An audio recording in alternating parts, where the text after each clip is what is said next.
Som. Eu tô esperando aparecer para mim aqui.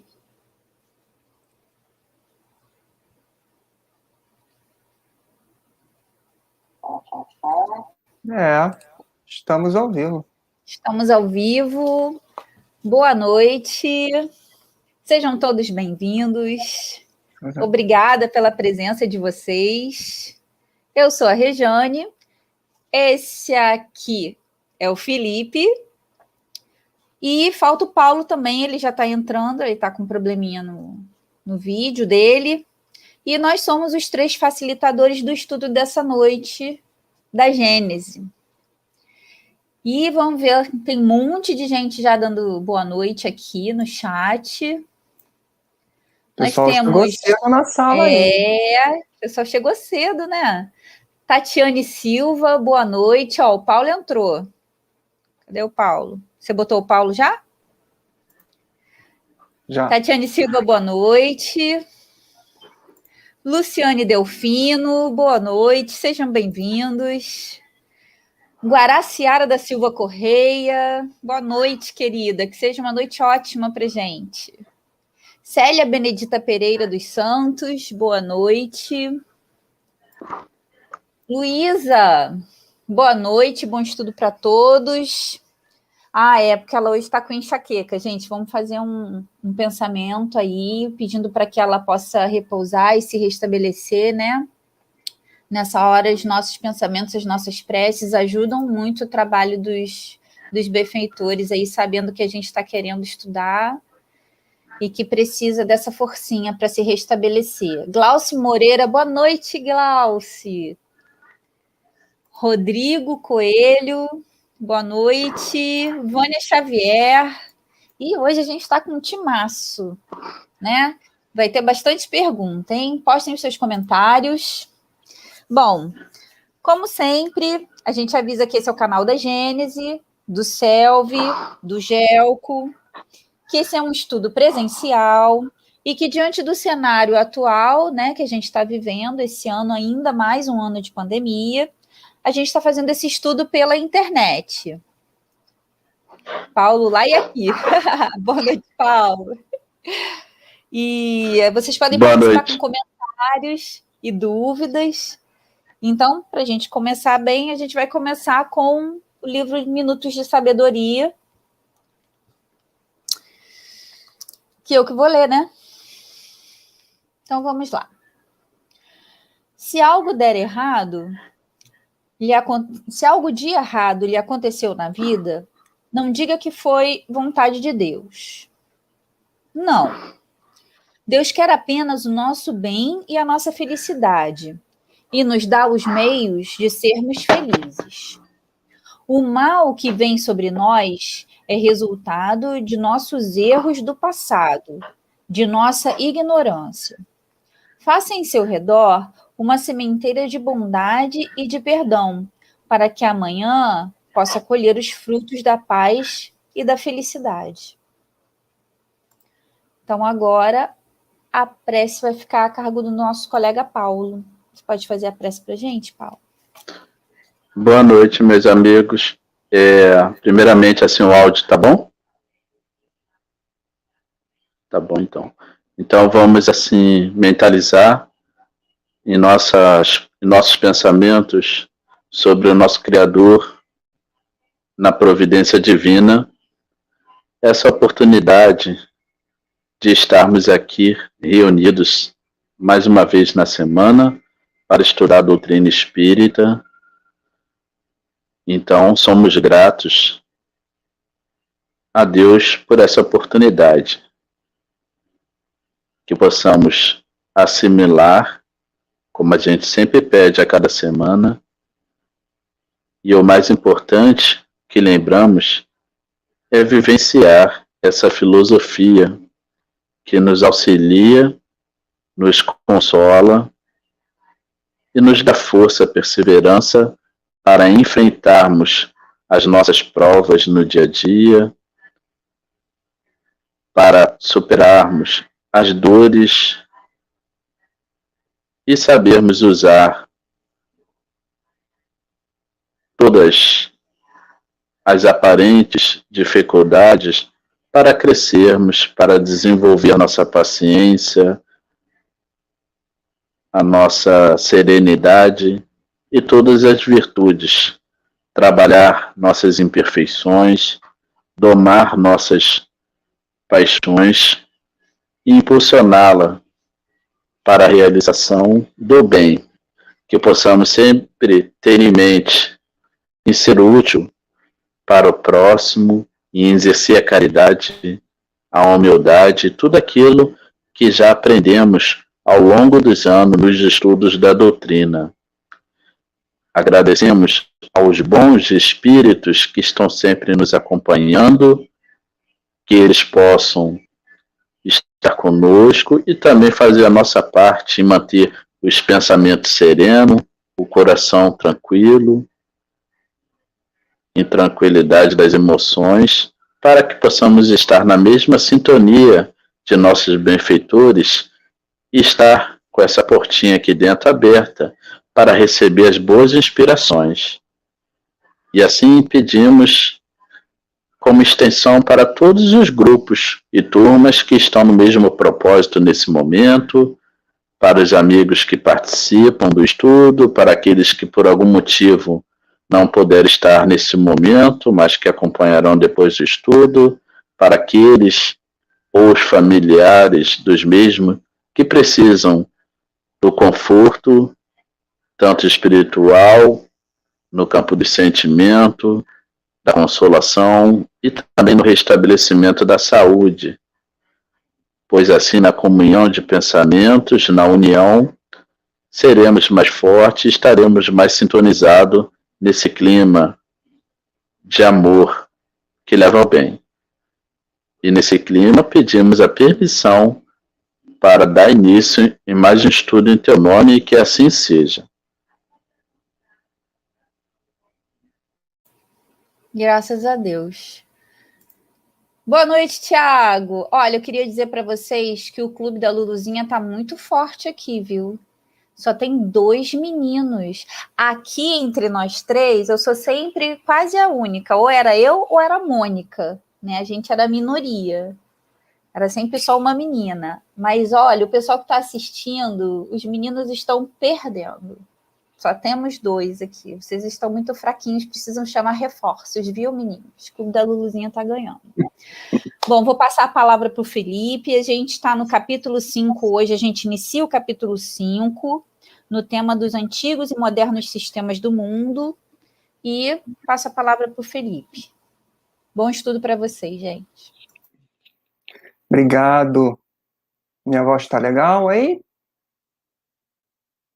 Joia. Então vamos lá. Boa noite, gente. Muito obrigado pela presença de vocês.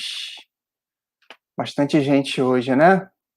Fiquem à vontade de participar, tá? Para até ajudar a gente a digerir, né? Esses assuntos, refletir em mais essa noite de segunda-feira, dia 29 de março.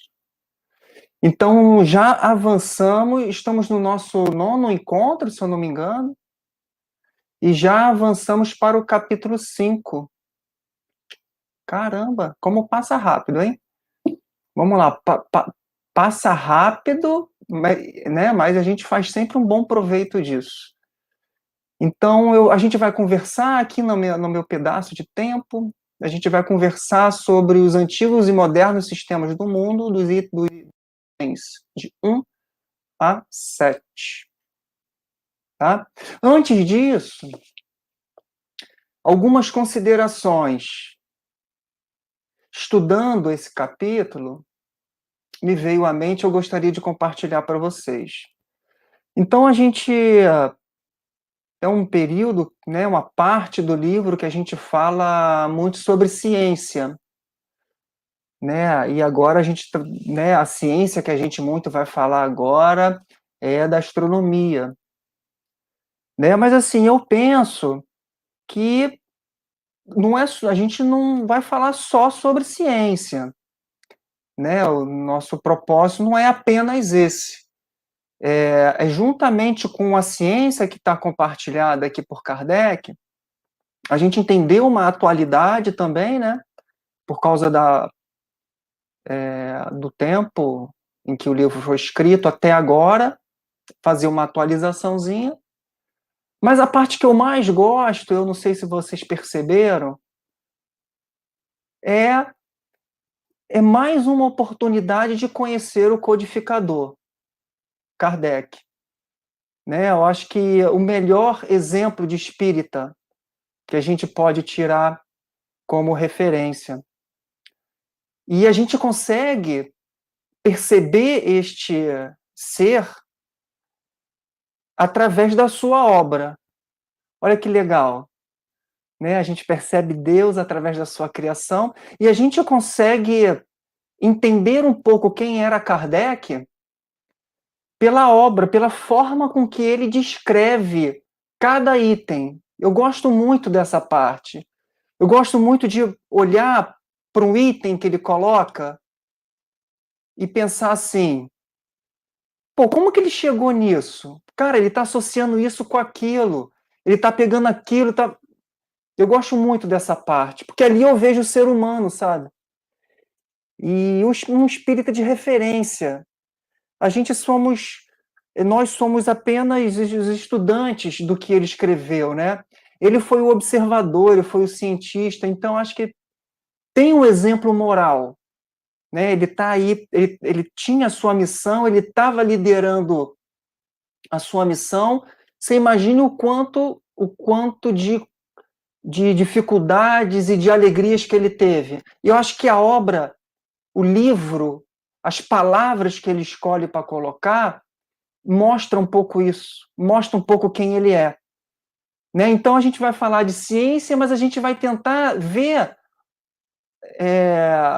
o Kardec naquela época, que ele estava sentindo, como ele estava pensando através de cada parágrafo. Né? Então, nesse parágrafo, nessa minha parte, melhor dizendo, ele, de uma forma muito pacífica, dialoga com as teorias anteriores. Né? Se pega um ser um pouco mais desatento, ele vai querer entrar na disputa de que conhece mais, de que estava errado, mas ele dialoga de forma muito pacífica com o que não é, naquela época, não era mais uma verdade.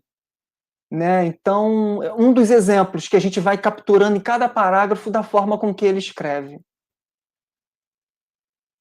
Né? Então, é um belo exemplo de postura espírita. Então, continuemos. Essas considerações que eu queria colocar para vocês. Então, vamos para o primeiro item, quando ele diz assim: a primeira ideia que os homens fizeram a respeito da Terra, do movimento dos astros e da constituição do universo teve que ser, em sua origem, baseada nos testemunhos dos seus sentidos. Né? Então, ele está falando, em resumo, que bastava né, o olhar como um instrumento para se entender a criação. Né? Porque eram ainda seres em um momento muito primitivo da Terra. Não tinha nem equipamentos e nem descobertas científicas ou revelações divinas que pudesse dar mais informações para o que eles estavam observando, que eles estavam sentindo, porque eles estavam percebendo através dos sentidos. É um pouco do que ele quer dizer. Você entende como que ele é sutil? Contextualizando a época? Ele contextualiza. Né? Ele não entra nem no mérito da questão. Né? Ele entra, olha, o contexto era esse. Aí ele continua assim: ignorando as leis mais elementares da física e das forças da natureza, não tendo mais que sua visão limitada como meio de observação, eles só poderiam julgar pelas aparências. Né? Ele coloca até um alerta, julgar pelas aparências. Né? Ele vai dar um exemplo agora no segundo parágrafo. Ele diz, vendo o sol surgir pela manhã de um lado do horizonte e desaparecer à tarde do lado oposto, concluíram naturalmente que ele girava em torno da Terra enquanto esta permanecia imóvel. Era a crença, e ele contextualizou antes de colocar a crença. Então ele disse, olha, era só... Até uma figurazinha para mostrar para vocês aqui, só para poder tentar mostrar um pouco, acompanhar, né, uma ilustração.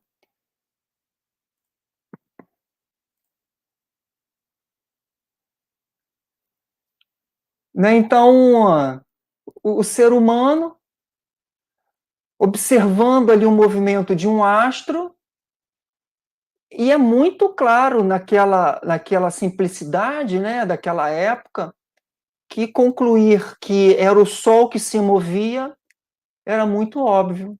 Mas ele contextualiza antes disso, né? Ele contextualiza justificando que por falta de ferramenta, por falta de leis conhecidas, só tinha os sentidos, então era óbvio pensar daquela forma.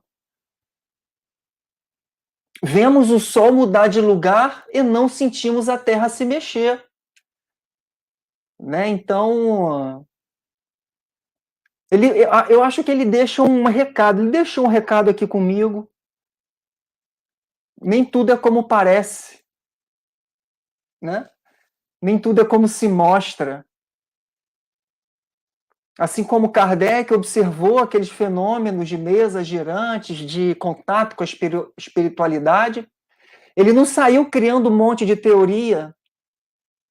Ele foi só na observação e nos testes, né? Nos experimentos.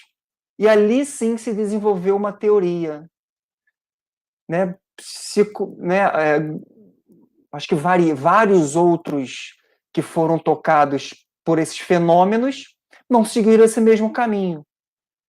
Né? E hoje a gente fala de Kardec como um grande codificador, né? Por ele ter levado com seu conhecimento, com a sua inteligência, os fenômenos que ele estava observando. Né? Então, como que se entende hoje, né, essa questão do Sol? Eu acho que é uma verdade muito presente, acho que na vida de todo mundo, mas eu não vou levar isso como premissa. Né? Então, o que a gente conhece hoje claramente, vou botar uma figurinha aqui, ó. Isso aqui. Deixa eu ver se aparece aí para vocês. Ver carregando. Né? O que claramente hoje as ciências demonstram para a gente é que sim, é a Terra que se move em torno do Sol, e sim, é a Terra que se move em torno de si mesma.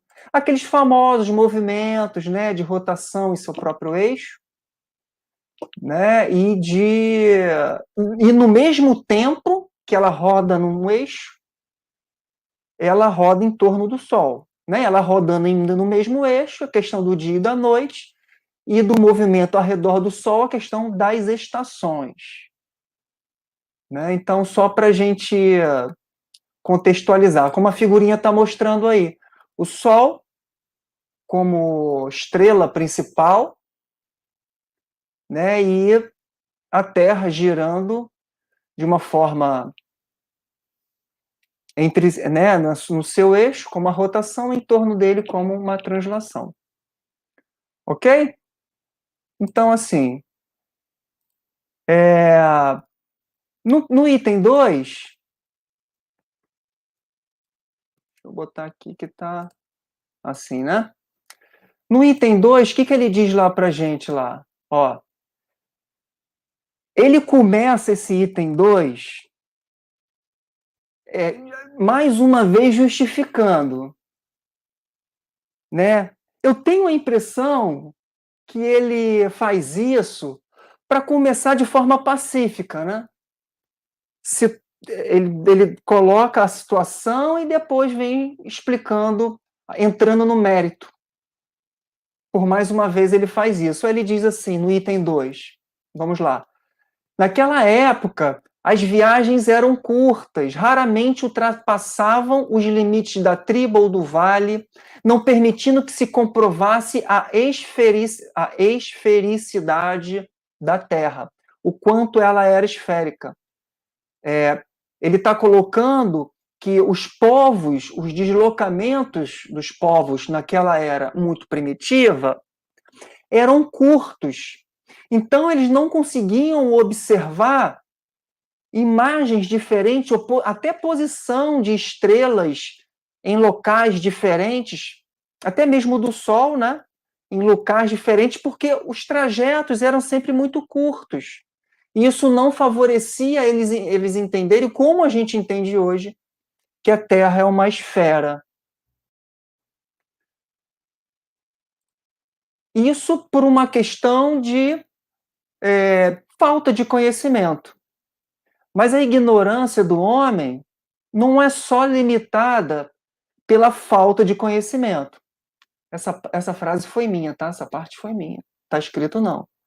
Porque depois, no último texto desse parágrafo, ele diz assim: quando se vê, ainda nos dias de hoje, que foi 1800, como se poderia também ser aplicado nos dias de hoje, em que se conhece a lei da gravitação, pessoas relativamente esclarecidas não percebem esse fenômeno. Não devemos nos admirar que os homens primitivos não tivessem sequer suspeitado da sua existência. Então foi aquela frase que eu compartilhei com vocês. A ignorância ela pode ser por falta de conhecimento ou por preconceitos, conceitos antecipados. Que a gente ainda vê hoje uma discussão sobre a esfericidade da Terra, se ela é plana ou se ela é esférica. Mas não é por falta de conhecimento, porque é o que a gente tem agora de mais e acesso também, com muita facilidade. Mas é por questões de interesses, preconceitos, e ainda se tenta se rediscutir essa questão da Terra ser redonda ou não. Né?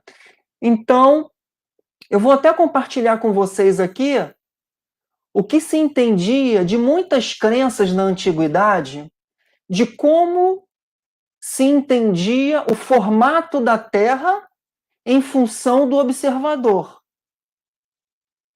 Deixa eu colocar aqui para vocês. Como que se entendia na época?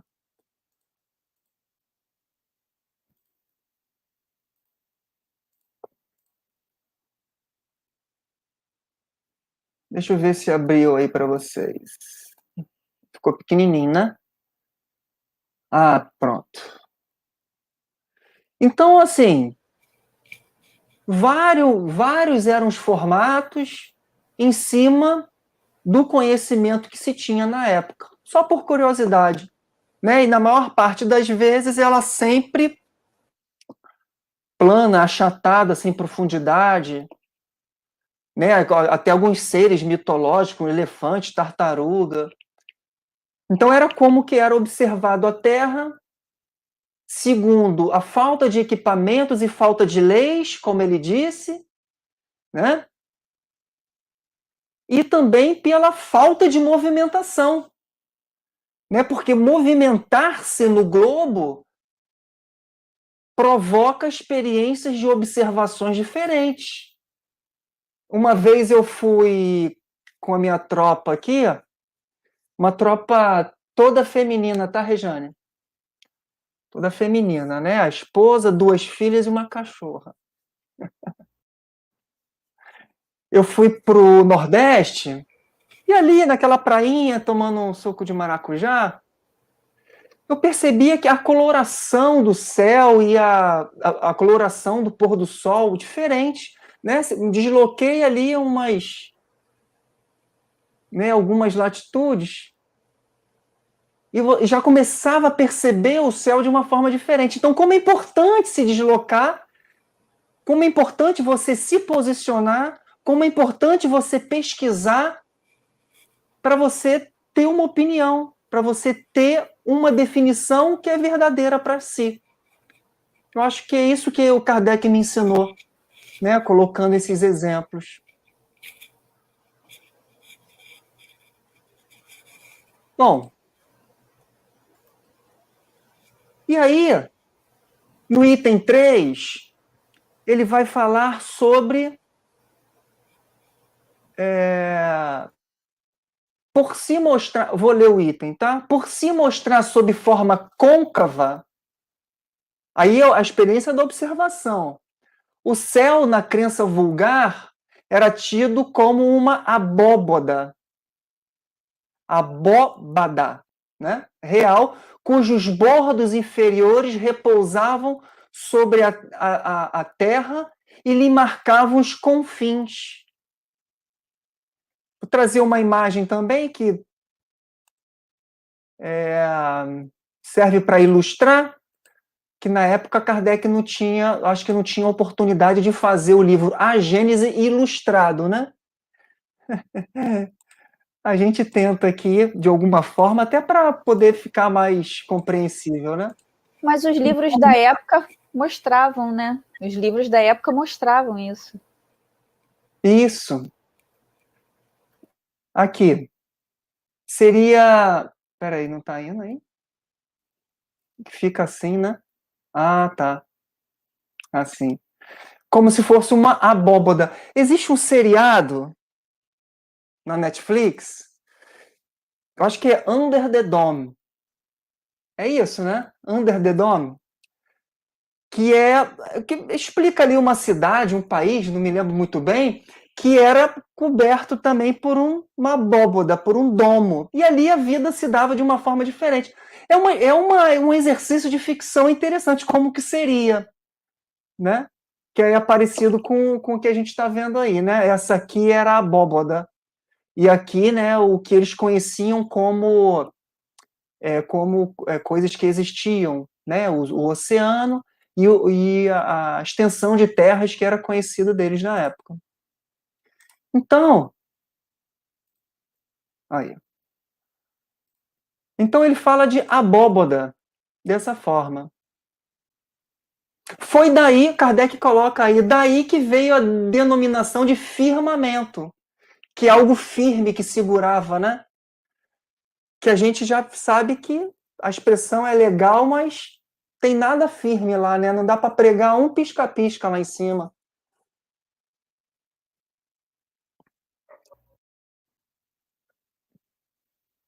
Aí eu vou mostrar para vocês uma outra... Agora a gente tem tecnologia para observar melhor o mundo, né? Em resumo, é isso. Como que a gente entende hoje? Uma surra hoje aqui para compartilhar as coisas, mas consegui já. Né? Aqui eu ver se vocês conseguem observar aí. Estou colocando em evidência para você. Ah, obrigado. Então eu estou com um programinha aqui chamado Google Earth, de terra, que é uma tecnologia que é acessível para qualquer um, e ele traz essa questão da esfericidade da Terra, as leis que corroboram para que isso seja colocado como verdade, né? E que a gente consegue viajar até no espaço. Olha as estrelas ali no fundo, né? Hoje temos tecnologias que não precisamos sair de casa até para movimentar telescópios. Aí a gente clica assim, olha só que fantástico. Não sei se vai aparecer para vocês, né? Ele vai me dizer exatamente onde eu estou. Mostrou direitinho, né? Campo Grande. Estou em Campo Grande, gente. Né? Então você vê que hoje a gente tem tecnologia para observar a Terra pelo lado de fora. Tecnologias que não são tão caras, né, quanto eram no passado.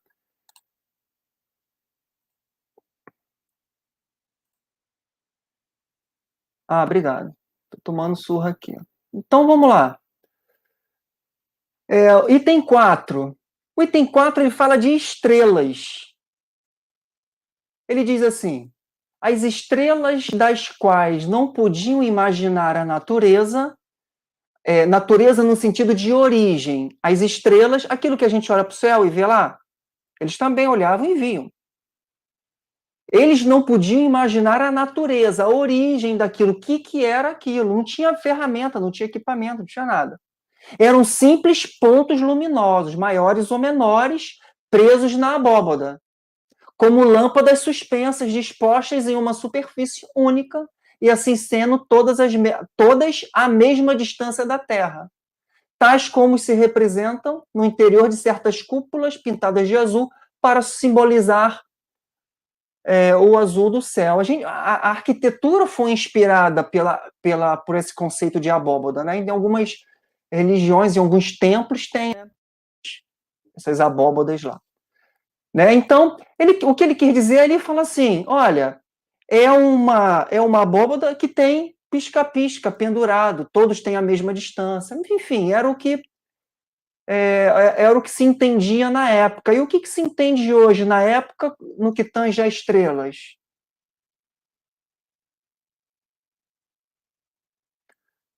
Deixa eu compartilhar aqui com vocês mais um negocinho aqui, só para a gente ficar na mesma página. Né? Então, aqui, a gente olha para o céu, obviamente, aqui de Campo Grande, né? E com essa luminosidade toda que tem as regiões, a luminosidade da Terra, a gente não consegue ter essa clareza de observação. Deixa eu ver aqui. Aí, tá aí. Então, esses pontinhos que achavam que eram pisca-pisca nos céus, são astros, né? São estrelas, que hoje tem a definição como esferas de plasmas mantidas por sua própria gravidade. Né? Então, e hoje em dia, as estrelas têm até as suas denominações, têm as suas fases. Já se entende dessa forma, né? Nessa figura aqui que eu mostrando para vocês. Então, como a ciência, que é uma obra dos séculos, evoluiu na astronomia e que pôde dar representação a esses astros que tem no infinito, que não é abóbada nenhuma, né? Não tem limite nenhum. É um pouco do que o Kardec disse lá. Tá? Um outro conceito que ele vem explorar também bastante aqui é das nuvens do céu. Ele coloca assim, item 5. A formação das nuvens pela evaporação das águas da terra também era desconhecida. Ninguém poderia imaginar que a chuva que cai do céu tivesse em sua origem na terra, uma vez que ninguém a via subir. Daí a crença na existência das águas superiores e das águas inferiores. Perceberam de onde ele está tirando isso? Gênesis capítulo 1, versículo 7. Né? Então Deus fez o firmamento. A gente já viu que não é firmamento, não tem nada firme lá, né? E separou as águas que ficaram abaixo do firmamento das que ficaram acima. E assim foi. Um pouco para poder explicar aqueles fenômenos das chuvas que vinham de cima para baixo e não via que ela saía de baixo e ia para cima. E hoje a física, as ciências explicam melhor isso, né? Deixa eu mostrar aqui para vocês. Existe uma explicação, até para a gente fazer o Enem no fim do ano, ó. Né? Tem todo um movimento das águas dos reservatórios e dos oceanos serem evaporadas e as árvores transpirarem, né? Fazer essa condensação, depois se aglutinarem, também das geleiras, né? Perdão, e depois elas voltarem de cima para baixo através desse mecanismo, né? Então, a águas de cima era uma questão mais simbólica,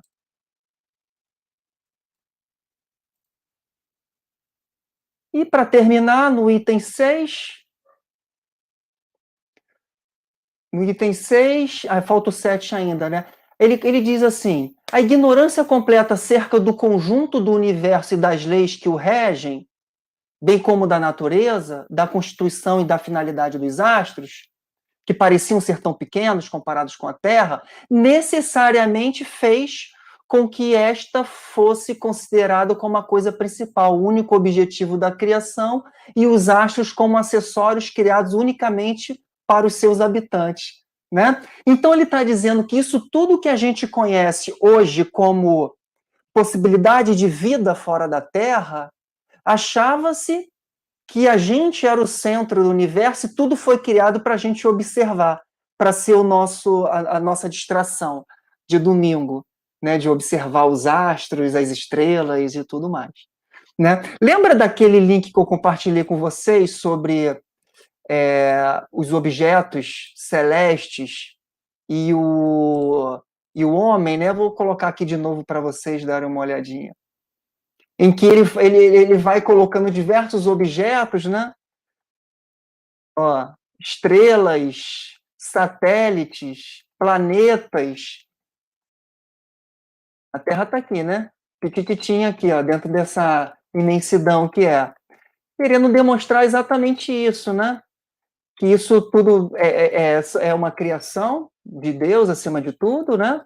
E que cada um tem a sua função que não é nos divertir, né? É apenas moradas na casa do Pai.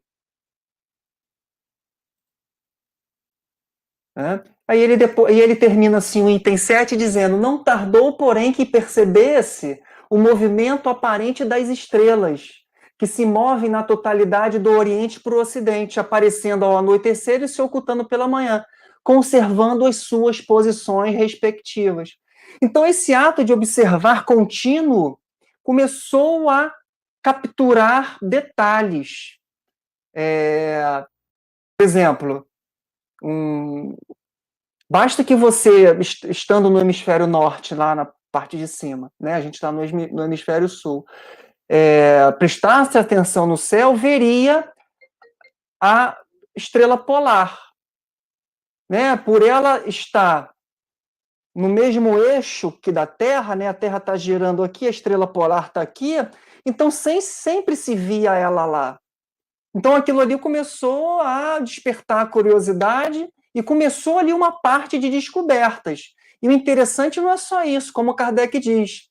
A estrela polar, ela aparecia durante a noite, ficava-se mais evidente, né? E eles perceberam que algumas estrelas mudavam de posição do Oriente para o Ocidente, né? Já percebendo que tinha um movimento esférico.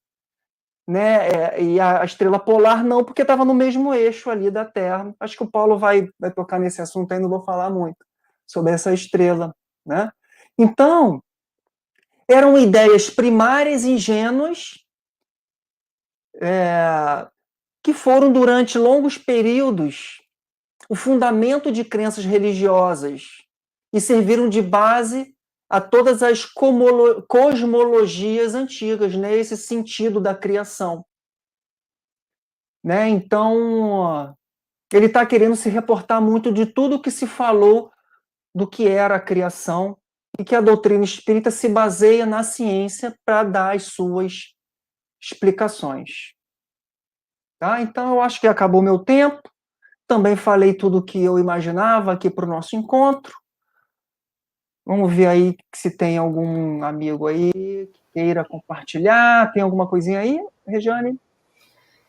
Então, não vou colocar todos os comentários, até porque eu não acho que a gente deva estar discutindo essa coisa ideológica, política. Vou colocar um comentário aqui do Tiago, que ele fala assim, ó, não temos dúvidas que estamos em transição planetária, mas é assustador o desdém com a ciência que estamos vivendo. É como se a evolução da ciência estivesse esperando, no caso ele botou o avançado, não, é o avanço da moralidade. O que acontece? Ao meu ver, A gente nem tem aqui o porquê discutir essa coisa. Alguém está com dois áudios ok aí, porque está fazendo eco. Nem tem como discutir essa coisa de acredita ou não na ciência, que a gente não vai colocar isso em discussão por um único motivo. Kardec traz um tripé: religião, ciência e filosofia. Então, está completamente fora de questão que a gente traga qualquer tipo de questão para discutir se a Terra é redonda, se ela não é. A gente vai sempre caminhar a par com a ciência. E eu concordo, parece que nesse momento meio que a ciência deu uma estacionada, não sei se você e o Paulo concordam com isso, né? Ela deu uma estacionada porque a gente está com a moralidade lá embaixo, né? E aí, se a gente continuasse evoluindo com a ciência, talvez a gente desse até um tiro no pé, né? Deus fala assim, não, vamos dar uma estacionada nisso, porque eu acho que vocês estão precisando amadurecer um pouquinho. O que você e o Paulo acham sobre esse comentário do Tiago? Olha, eu não sei dizer se estacionou, se não, se esperou, né? Não sei dizer a sinceridade. Mas eu acho que mas eu também não entraria por esse pensamento. Eu pensaria assim, é o que tem, é o que temos. Certas coisas não vão ser reveladas, concordo de uma forma geral, que certas coisas não serão reveladas em função de componentes morais, não resta a menor dúvida, mas que se ela está esperando ou não, é possível que sim, é possível que não. Mas assim, eu não resisti. O Tiago colocou signos. Eu não resisti também. Eu não resisti.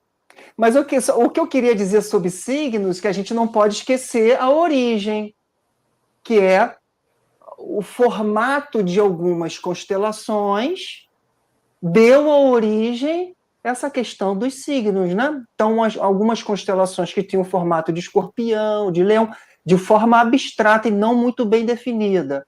É que começou isso, né? Essa questão dos signos, de colocar esses signos em determinados meses e tal.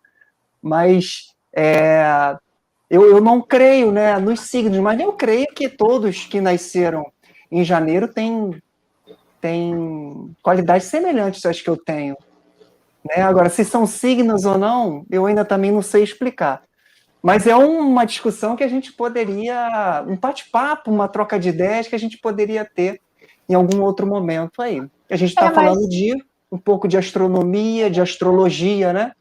A gente tem que também entender, Tiago, que é o seguinte, na verdade, no início a astronomia ela não existia, né? Ela derivou do conhecimento da astrologia, que ele foi o conhecimento inicial. Eu tenho um livro aqui, eu até coloquei para os meninos, eu tenho um livro aqui que demonstrou isso, o livro é de 1966, ele é um livro de história, ele é francês, e foi traduzido na França para o Brasil. Ele foi trazido daqui para o Brasil pelo meu pai, que na época da ditadura era militar, e é muito interessante que traz exatamente essa informação relativa a signos. Na hora eu nem coloquei esse comentário porque eu nem entendi o que ele falou, mas ainda bem que você viu lá o comentário e entendeu, Felipe.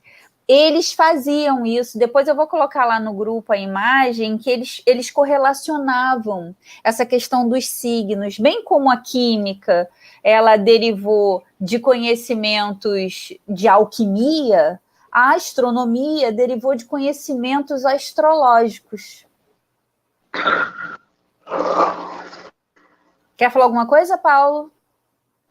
Regiane, assim, daquela pergunta dele, para mim, assim, a ciência avança sempre, a ciência não para, né, o seu avanço, o seu progresso, e uma prova disso é a atualidade que a gente vê, né, a forma veloz como nunca se teve de onde foi criada uma vacina. Então, a ciência avança. Eu me lembrei de uma obra de um filósofo contemporâneo francês, o André Comte-Sponville. Uma das obras dele tem o seguinte título, que é uma pergunta: o capitalismo é moral? Só que a obra, como o título sugere, nem trata tanto da questão política, econômica, mas ele vai falando algumas coisas, conceito filosófico, e ele aborda o seguinte: essa questão de o que é do ramo da ciência, o que é do ramo da ética, o que é do ramo da política, porque nos discursos do dia a dia, no senso comum, as pessoas acabam misturando tudo. Algo que é da política com o que é da ética, com o que é da religião, né, com o que é da ciência, da tecnologia. E se não saber separar bem, que esse aspecto da filosofia ajuda a separar, a gente acaba confundindo muitas vezes o discurso, né? Então isso tem a ver com essa questão. A ciência vai avançar sempre. A moralidade também, e nós espíritas acreditamos também no progresso das ideias, né? Da moral. Só que o que ocorre? São coisas, a princípio, separadas, mas, obviamente, a ética tem assuntos que as coisas se correlacionam. Vou dar só um exemplo, sem entrar no mérito da polêmica. Por exemplo, o uso de células troncos, né? Isso aí envolve uma questão ética que é debatida. Então, grupos religiosos têm pensamento diferente, a ciência tem um pensamento, mas qual é o papel da ciência? Descobrir o que se pode fazer com as células tronco. Isso é o da ciência. A ciência investiga. Agora, o que vai ser feito? Qual a aplicabilidade? Quais as consequências? Já foge do terreno da ciência propriamente dita, mas está numa discussão ética. Mas na prática do dia a dia, muitas coisas a gente não consegue separar. A gente não consegue trabalhar só uma questão apenas científica ou apenas ética, né? Então as coisas se misturam, né? Então, assim, a gente precisa muito disso. Na história contemporânea, a gente aprendeu o que o desenvolvimento tecnológico, sem uma reflexão ética, é capaz de produzir, né? A inteligência voltada para o mal. Então, assim, a gente precisa da ética na ciência e tudo, mas, a princípio, essa ciência vai sempre se desenvolver, né? A questão é que a sociedade, né, principalmente aqueles que comandam as coisas, que detêm o poder, saber qual o uso que vai fazer, né? E aí vão ser responsabilizados um dia pela consequência que gerou. Era só isso que eu me lembro. Isso que você falou é muito importante, porque a gente vê, por exemplo, discussões éticas, né? E com algum cunho moral, por exemplo, no STF, nos julgados, quem assiste a TV Justiça, vê lá, ó, tem o clã Miller chegou aqui, ó. Acredito que caminham super juntos. A divulgação da ciência de forma pura é capaz de nos ajudar muito na nossa evolução pessoal. Eu acho que se a gente não começar a se melhorar moralmente, uma hora a gente vai estacionar na questão da ciência, mas acredito também que precisam caminhar juntos, né? É importantíssimo que a gente esteja caminhando sempre junto da ciência, né? Jamais deixando a ciência para trás, mas a gente realmente precisa se melhorar moralmente. Aí, Thiago, a verdade, Jennifer, eu acho que o embaraço positivo e negativo vem justo dessa mistura que o Paulo está comentando, conviver, filosofia, ciência e religião. É isso. Paulo, então vou passar a palavra para você, certo? Para você poder... Ó, Giovana Miller. Gente, o clã tá em peso, viu? Tô adorando. Não consigo botar minha família aqui. Não consigo. Parabéns, viu? Foi tudo pago, né? Foi tudo devidamente pago, planejado. Que nada, pessoal inteirado. Boa noite, Giovana. Seja bem-vinda. Então, agora eu vou passar a palavra para o Paulo, que vai até 1h15. Até o final. Tá. Quase. O tempo, né? Faltando 15 minutinhos. Vai estar aqui 1h15. Vai lá. Tudo bom estudo para você, Paulo. Boa noite aí a todos. hoje está um pouquinho agitado, né? O nosso chat, muitas pessoas aí estão entrando. Então, sejam bem-vindos aí, boa noite a todos. E olá também para aqueles que depois vão nos assistir, né? Quero agradecer também, né, a Regiane, que está aí administrando, moderando hoje, e ao Felipe, que abordou muito bem, com várias imagens aí que nos auxilia, né, intuitivamente na compreensão dessa linha do tempo aí que Kardec vai colocando dos sistemas do mundo, né? E nos itens, né, do 8 ao 14, Kardec vai estar dando continuidade, né, esse desenvolvimento, né, dessa linha. Então, assim, como o Felipe abordou, e do que está, como o Kardec mesmo explicava, vários sistemas, né, os sistemas iniciais, os primeiros sistemas que descreviam o universo e a Terra nesse universo, baseava na incompleta observação da natureza, né, do universo, pela falta de instrumentos. Então, isso só se daria com o progresso tecnológico. Então, na medida que se desenvolveu as navegações, por exemplo, se puder observar a mudança da perspectiva, né, da observação dos astros no céu. Observavam também que alguns desses astros ficavam mais ou menos fixos no céu ao se observar. Outros mudavam, né, faziam certos movimentos. E aí esses foram chamados estrelas errantes ou planetas. Então, de observação em observação ao longo do tempo, e na medida que a tecnologia foi avançando, os cálculos foram ficando mais precisos, que o homem foi descobrindo outras partes aqui da Terra mesmo, outras culturas, outros focos de observação, isso aí naturalmente vai ficando mais próximo da realidade, né, se comparado com os pioneiros.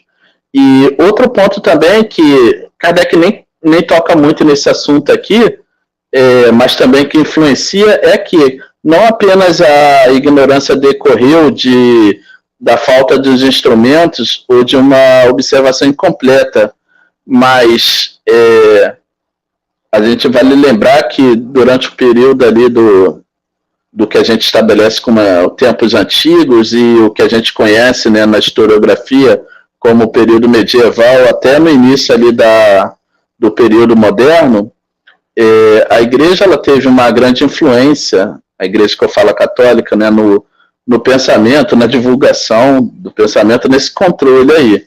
E em determinado momento desse curso histórico, ela vai se apropriar na sua construção teológica do pensamento filosófico, né, de alguns pensadores da antiguidade, mas isso assim reinterpretado por ela. Um desses pensadores foi Aristóteles, né?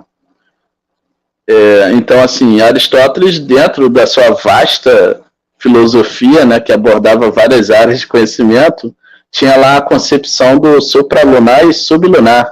Então, supralunar seria a região ali das esferas celestes, né? A região incorruptível dos movimentos circulares, perfeito, né? Dentro da sua concepção da filosofia, ele associava o movimento à imperfeição, né? Então, assim, porque tudo para ele assim, tinha alguma finalidade, todos os objetos na natureza tinham alguma finalidade na sua passagem de potência, né? De ato, potência, do ato à substância, né? Cada substância ela passava como potência a um ato e por aí vai, pela observação do movimento. Então tudo tinha uma finalidade. Se a pedra que se observava que caía na terra, a sua finalidade era ficar no chão, né? Isso não apenas para os aspectos materiais, mas a própria questão do ser humano também. Então, para o homem ele tinha uma finalidade, que era a busca da felicidade. E aí a felicidade, Aristóteles vai compreender como a justa medida, né? Evitar os excessos e por aí vai.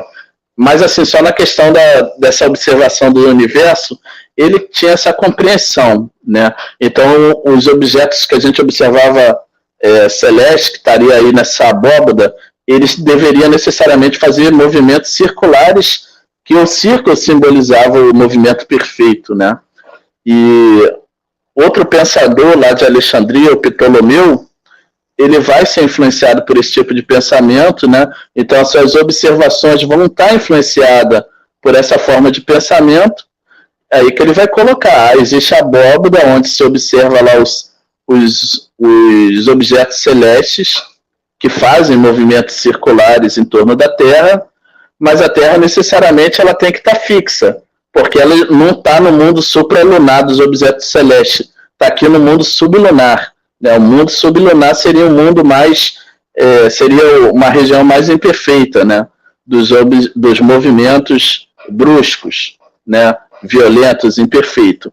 Só que a Terra, se tivesse que se mover, como ela está nessa região sublunar, ela teria que fazer um movimento brusco. E aí não é o que se observava, né? Porque senão a gente não conseguiria nem ficar fixo aqui nessa Terra.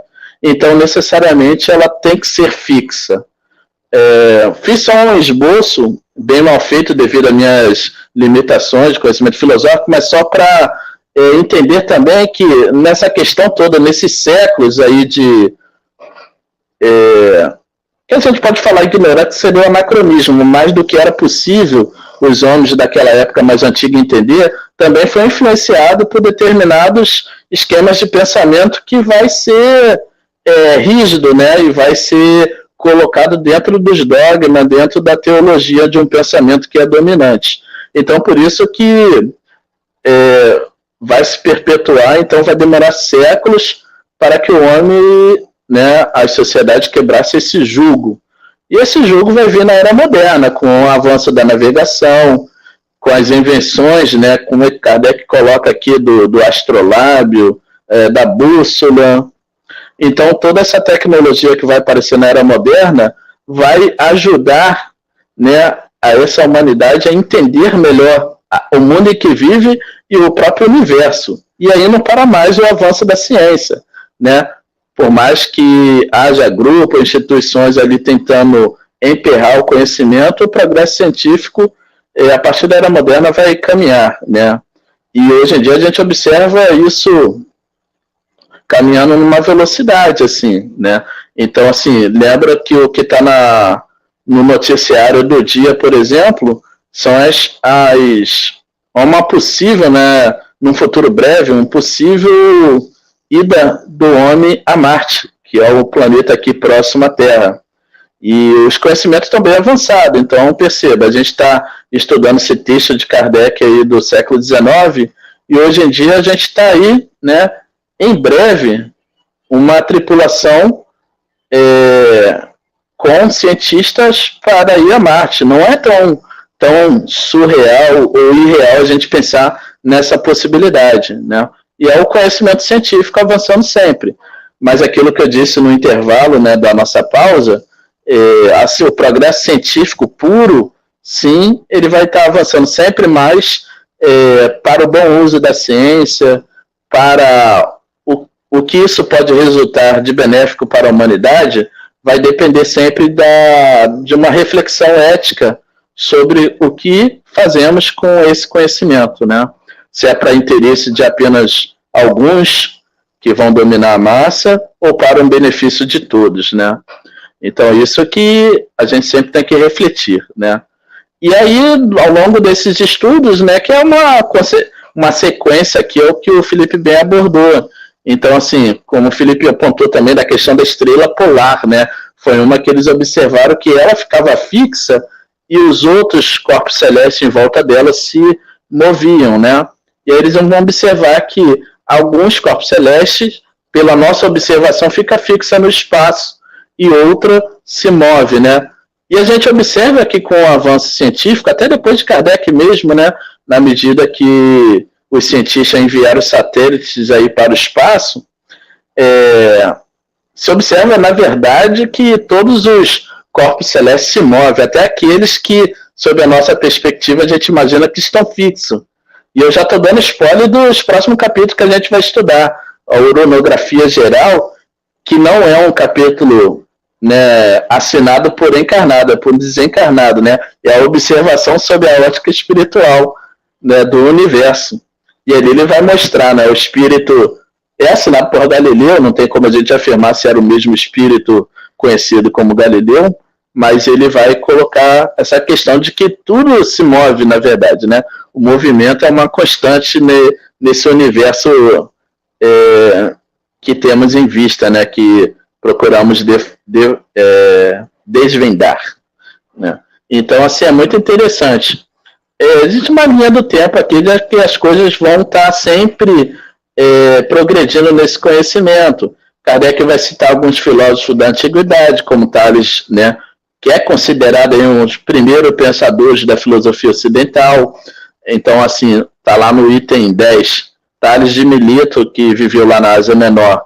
Ele descobriu a esfericidade da Terra, a obliquidade da eclíptica, me enrolei aqui nas palavras, desculpe, e da causa dos eclipses, né? Então, perceba, 600 anos antes de Cristo, né? Como que esse pensador, e na época a gente sabe, né, que os primeiros filósofos eram também cientistas, né? Essas divisões de disciplina da ciência com a filosofia e das várias ciências vai ser a partir ali do final do século XIX. Mas antes as pessoas pesquisavam tudo, né? Vários ramos de conhecimento.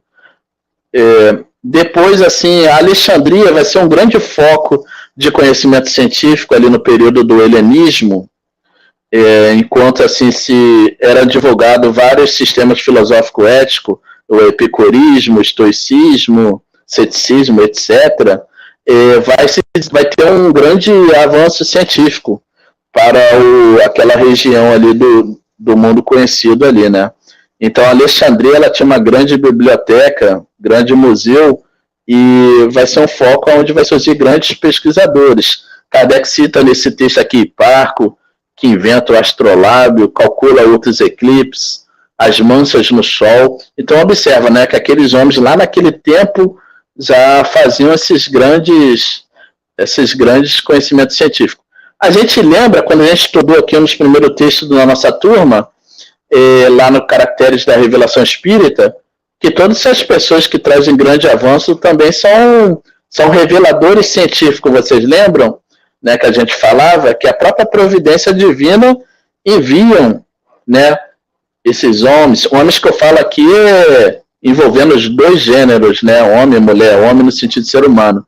E se bem que pelo preconceito, pelo patriarcalismo, né, na história da ciência, infelizmente, foram do gênero masculino, mas por puro preconceito daquela época, né, não por uma questão natural, obviamente, de uma limitação do gênero feminino. Mas a gente tem uma grande maioria de cientistas homens.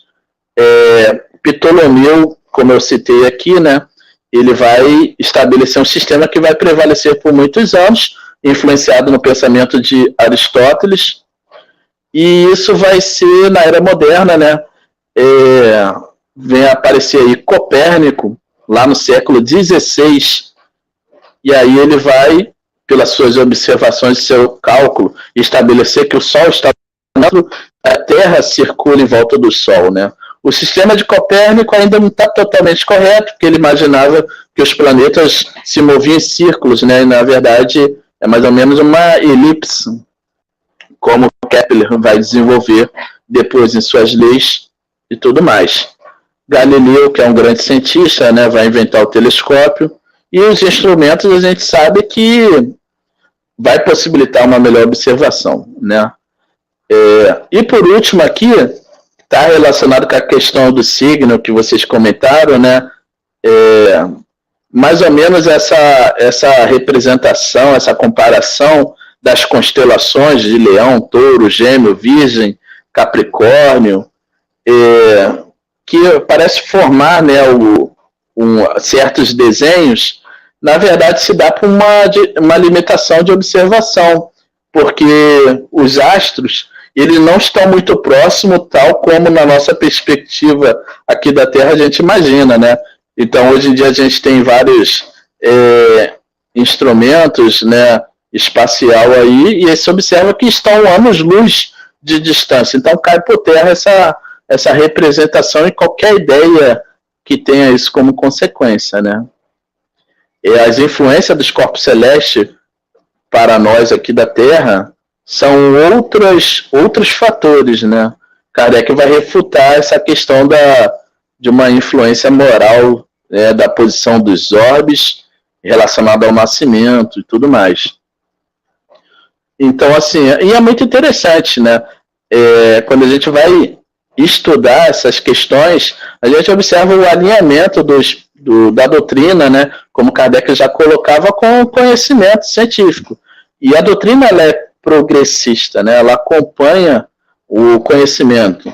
Regiane até comentou da questão assim de como é moldada a doutrina espírita sob um tríplice aspecto. Eu gosto muito assim de pensar assim, uma filosofia com embasamento científico. Para mim, assim, essa assim, é uma definição assim mais legal, né? Porque a gente fala em filosofia, dá uma ideia da flexibilidade, e é uma filosofia de vida, né, que ensina uma determinada ética a se seguir, que traz várias concepções do universo, e é uma das filosofias mais completas que existe, né, que dialoga com outros sistemas filosóficos de outros pensadores. Então essa filosofia é maravilhosa com um embasamento científico, porque a gente observa que os princípios delas, ela nasceu de uma observação, de uma metodologia própria, e às vezes a gente observa ao longo do estudo da doutrina, principalmente quando a gente for estudar lá a coleção da Revista Espírita, que são os bastidores do trabalho que eram realizados na Sociedade Espírita de Paris, né? Então a gente observa que vários princípios foram construídos através de uma metodologia própria, e era, quando eu falo própria, assim, específica, para não se confundir com uma metodologia que é proposta para se estudar a matéria. Então, assim, o objeto de estudo dessa doutrina foge, não é uma matéria, é uma inteligência. São os espíritos são seres inteligentes. E Kardec foi muito sábio, muito à frente de seu tempo, em criar uma metodologia própria para estudar isso, né?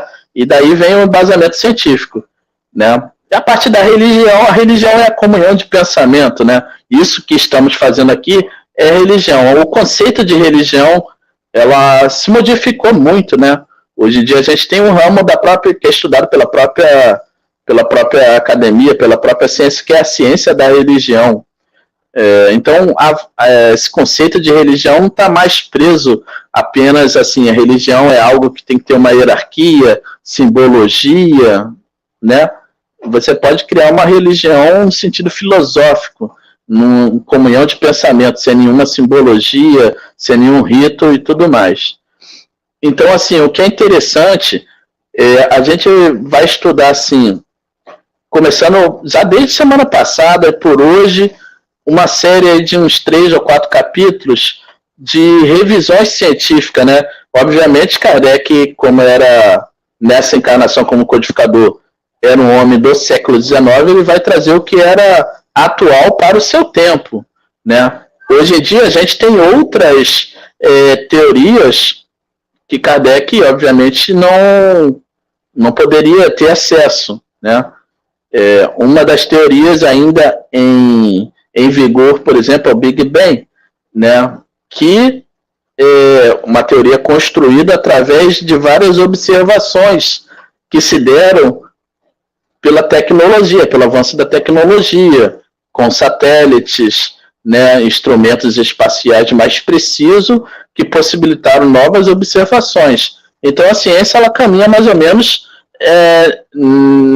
nessa, vamos falar uma palavra moderna que os jovens colocam, nessa vibe, né? Na medida que a tecnologia permite construir instrumentos melhores, que permite melhores observações, vão se modificando ali as teorias, vão ficando mais precisas, ou se a gente tem uma coisa muito nova, se cria uma outra teoria que busca dar um conhecimento e resposta melhor para os fenômenos observados, né? Então a ciência caminha sempre. E essa ideia toda, né, tudo isso que Kardec vai colocando aqui, é porque, lembrando que a gente está na parte do estudo da Gênese, e aí a cereja do bolo é lá o capítulo da Gênese espiritual, que é o que compete à ciência, à doutrina espírita, né? Que é estudar como que se dá essa evolução desse princípio inteligente.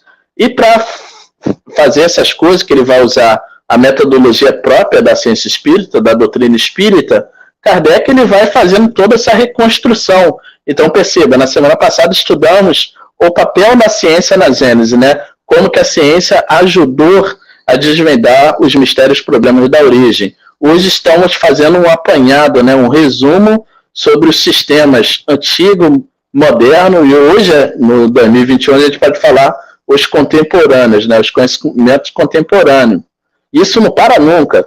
Daqui a 20, 30 anos a gente vai ter conhecimentos sobre o universo melhores do que hoje. Depois vai começar a ser oronografia. Por quê? Quando a gente fala de ciência espírita, doutrina espírita, também é necessário não apenas as especulações dos seres humanos encarnados, né, que investiga, mas também o ensinamento dos espíritos, né?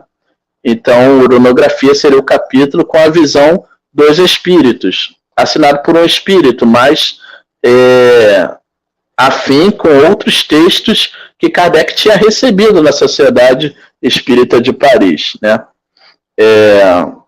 Depois a gente vai ter um apanhado histórico da evolução da Terra, geológica, as várias teorias que estavam em voga naquele tempo, né? E aí a gente vai atualizar quando chegar lá, que vai estudar a Gênese mosaica numa interpretação de acordo com os conhecimentos científicos, a Gênese orgânica, e aí que ele vai terminar lá. Então, eu estou adiantando aqui para explicar qual é o sentido desse texto aí. Porque muita gente vai achar, a Gênese é um livro difícil, né? Tal que nessas questões científicas, é legal por 2 pontos, né? Nos ajuda a estudar isso, a despertar para esse conhecimento, a abrir o nosso leque, né, de pensamento, mas o foco lá é mostrar a questão da Gênese espiritual, que é o que nos toca, é o que tem a ver com a nossa felicidade, com o nosso aperfeiçoamento moral, né, o dever da caridade, da humildade, e que está ligado com a nossa bem-aventurança na vida futura, entendeu? Então, assim, é muito interessante esse capítulo, né? E aí fica o convite, né? Algumas obras, né, algumas publicações da Gênese, como a do Leon Denis, eles colocam na nota de rodapé algumas atualizações científicas, né? E isso aí, como, por exemplo, muito desse estudo que está aqui, livros de física, tudo isso vai explicar, né? E a gente tem alguns sites seguros. Hoje em dia a gente tem que ter um cuidado com as informações, né? Principalmente no YouTube, assim, alguns canais tem que ter um certo cuidado. O veículo, né, mais seguro para divulgação científica são de páginas de universidade, revistas científicas, mas aí tem um outro empecilho também, que é muitas vezes a dificuldade de linguagem, né? Mas na medida que a gente vai conhecendo algo que seja acessível, né, a gente vai estar sempre divulgando. Mas tem também, eu não estou negando que todos os canais são ruins. Muitos pesquisadores, professores já estão aí nessa questão da divulgação do conhecimento científico no Instagram, no YouTube, mas é só um cuidado que a gente tem com o que é seguro ou não, né? Eu recomendo sempre procurar conhecer o pesquisador, né? Se tem um canal, tem o nome da pessoa, coloca, por exemplo, em veículos de busca, né? Onde aquela pessoa é vinculada, em qual instituição, qual universidade, qual a titulação dela. É uma dica que eu estou dando, porque a gente está numa fase aí de combate, de negação, então a gente tem que se precaver nesse sentido. Para não extrapolar muito, eu encerro por aqui a minha fala, para abrir para o comentário de vocês. E nós temos comentários. Vamos lá. A gente tem aqui o comentário do Tiago, ativamente participativo. Às vezes reclamamos, digo por mim, o atraso das nossas ciências, mas se avaliarmos melhor, é tudo muito novo para a humanidade. E né, como o Paulo falou, as ciências elas ficaram impedidas de se desenvolver por uma questão religiosa, né, que a gente sabe que se deu essa restrição do estudo pelas pessoas comuns, né, a falta de acesso, e que só veio a se mostrar disponível para a maior parte das pessoas, não ainda para todas, mas pelo menos para fora das igrejas católicas, né, para fora dos locais onde tinham os padres, né, e os estudiosos religiosos, depois do Iluminismo, né, depois de lá de 1789, né? E aí começou a se difundir, e só depois de 1900 é que a gente vai ver a separação das matérias escolares, né, Paulo, como você falou, de forma mais intensa. Aí o Tiago coloca assim, ó, estamos falando de ciências com poucas centenas de anos, algumas recentes, com menos de uma década. É como se a gente estivesse assistindo a humanidade nascer. Sim. É isso mesmo. Ó, a Jennifer colocou aqui, ó. Acho legal lembrar também que os que fazem ciência são pessoas como nós, pessoas com muito a aprender ainda. Quer falar alguma coisa, Paulo, sobre os comentários? Não, é muito legal esse comentário da Jennifer aí. E, inclusive, assim, é justamente por isso que se criam controles aonde a divulgação do conhecimento, né, possam se dar de um modo coletivo. Querendo dizer, assim, se um cientista ele vai publicar um artigo, né, geralmente numa revista científica, tem alguns rigores, por exemplo, aquilo geralmente que a gente fala em análise por pares, ou seja, aquilo é analisado por outro cientista, e dificilmente alguém descobre alguma coisa sozinho, né? Não é como antigamente, em que a pessoa ficava lá no seu quarto estudando. Então, os conhecimentos científicos, né, eles são descobertas coletivas hoje, né? Você tem um pesquisador, um doutor, com vários orientandos, várias pessoas, professores pesquisando junto, né? Fala em universidade, mas principalmente em países desenvolvidos também, você tem um departamento, às vezes, né, científico. Então, as coisas são feitas de modo coletivo, né? Ninguém aprende alguma coisa sozinho. Exatamente, vale lembrar que é sempre uma continuação, né? Há uma continuidade no aprendizado. Imagina se toda vez a gente tivesse começado do zero.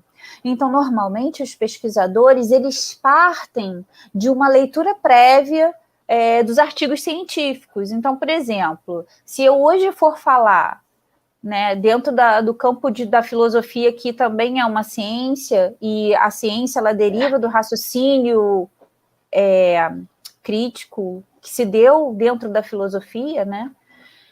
Quando a gente vai fazer uma pesquisa, quando a gente vai falar de algum assunto, a gente parte primeiro da leitura, né? Não vem da nossa cabeça, a gente parte primeiro das leituras de artigos científicos, bem como os médicos também, bem como os advogados, bem como os biólogos, os geômetros, todos, né?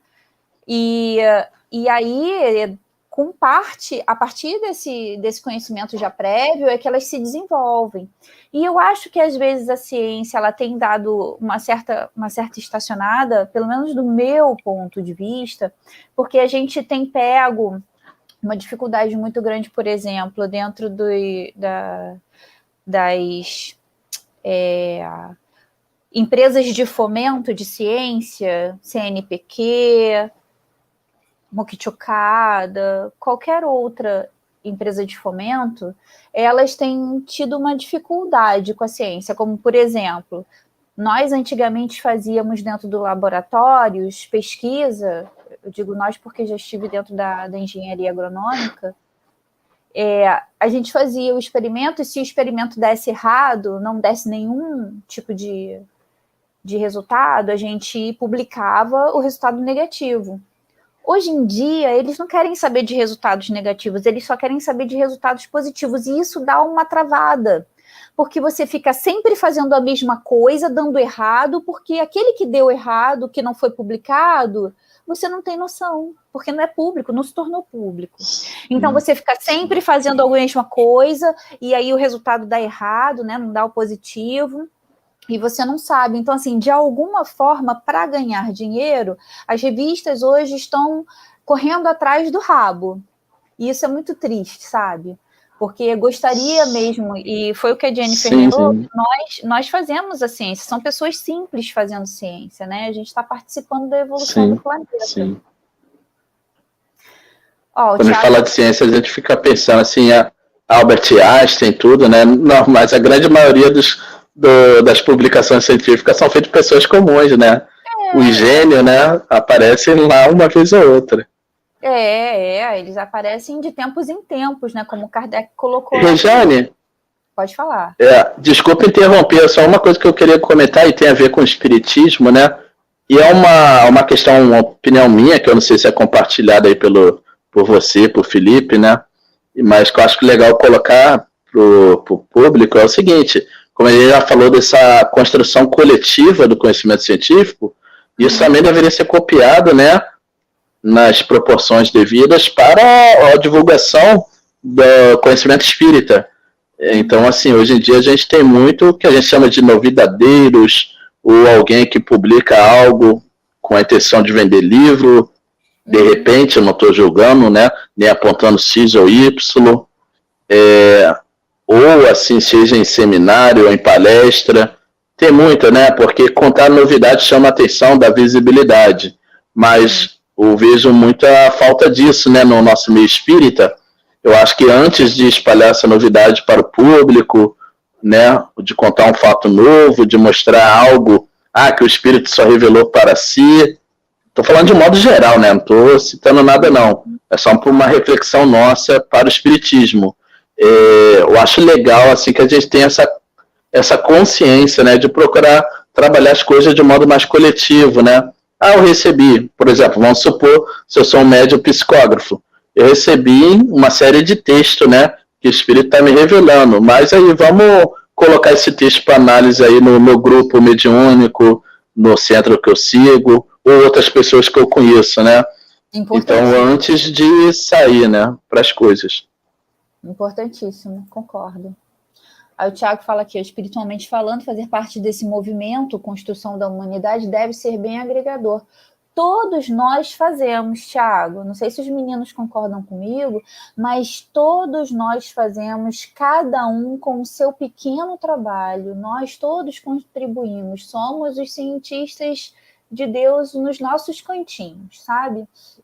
Cada pequena vírgula que a gente consegue contribuir na humanidade, seja esclarecendo uma pessoa, seja ouvindo uma pessoa, seja cuidando de uma pessoa, seja aqui, né, no estudo, trocando essa ideia, nós todos estamos contribuindo, estamos agregando com os nossos pequenos atos. Aí ele vem falar assim, verdade, Jennifer, são pessoas que estão construindo junto com essa caminhada. Jennifer, sim, eu acredito que nesse despertar que acontece a evolução lado a lado. Bem colocado, Paula. Questão da dificuldade da linguagem, existe essa discussão no meio acadêmico. Para quem estamos produzindo conhecimento? Para a sociedade ou só para os acadêmicos? A gente fala muito isso, principalmente na área do direito e da filosofia. Por quê? Porque são as duas que têm uma linguagem muito técnica, né? Você, dentro das outras ciências, você tem, mas é muito mais fácil ouvir um biólogo falando do que, por exemplo, um acadêmico de direito ou um acadêmico de filosofia, né?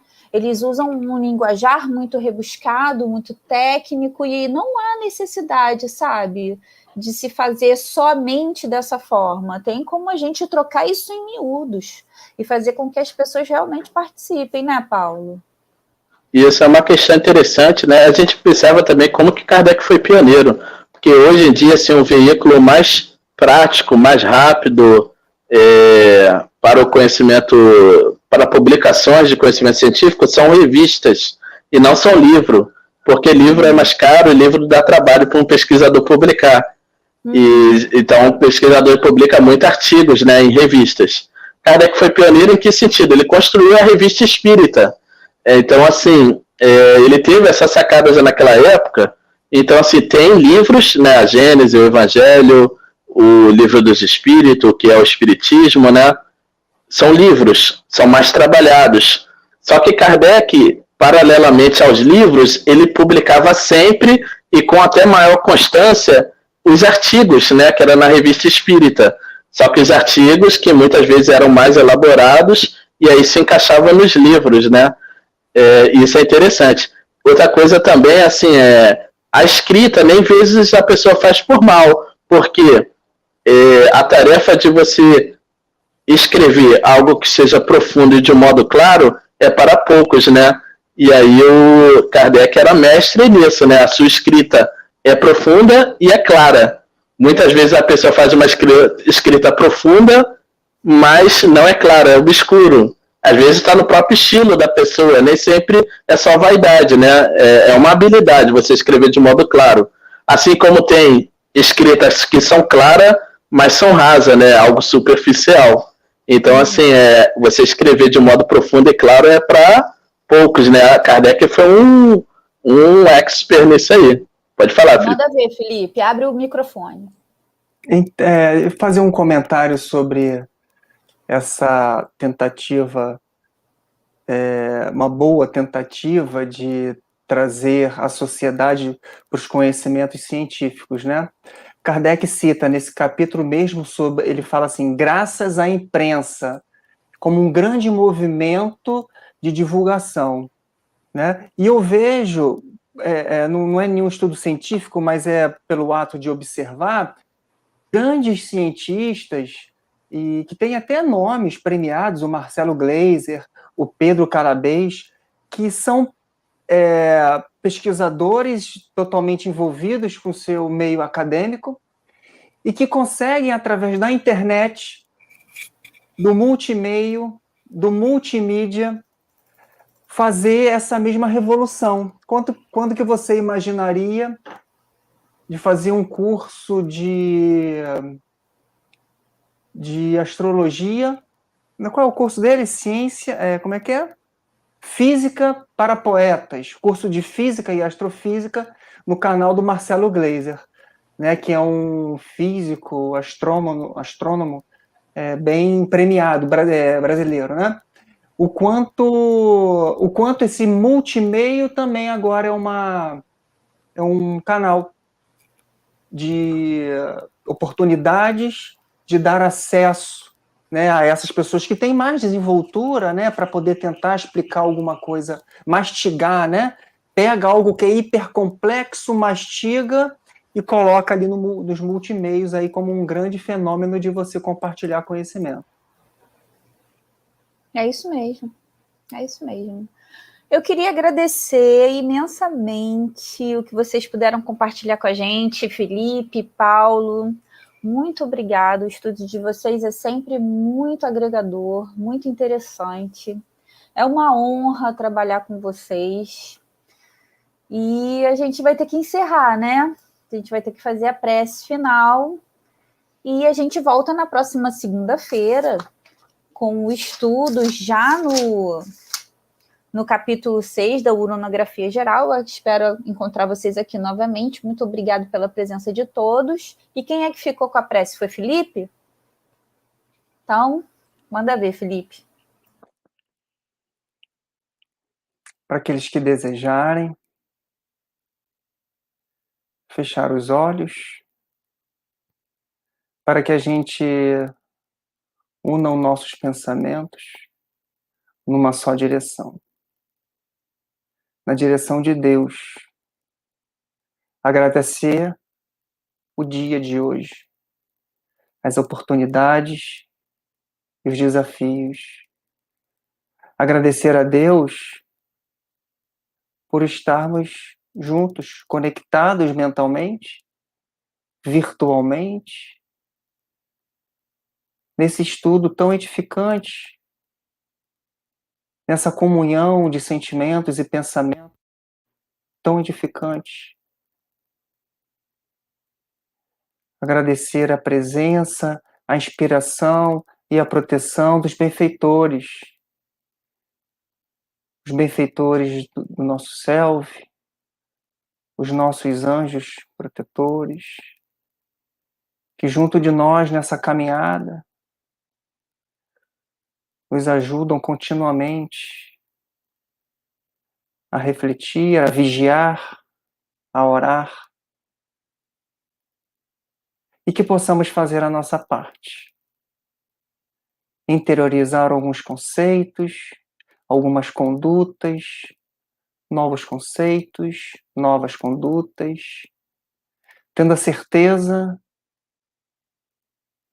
de que um pouquinho cada dia já é o suficiente para que a gente saia dessa vida muito melhor do que chegamos. Que assim seja. Graças a Deus. Graças a Deus, gente. Uma boa noite para todos, uma boa semana. A gente aguarda vocês aqui na próxima segunda-feira, viu? Obrigada pela presença de todos.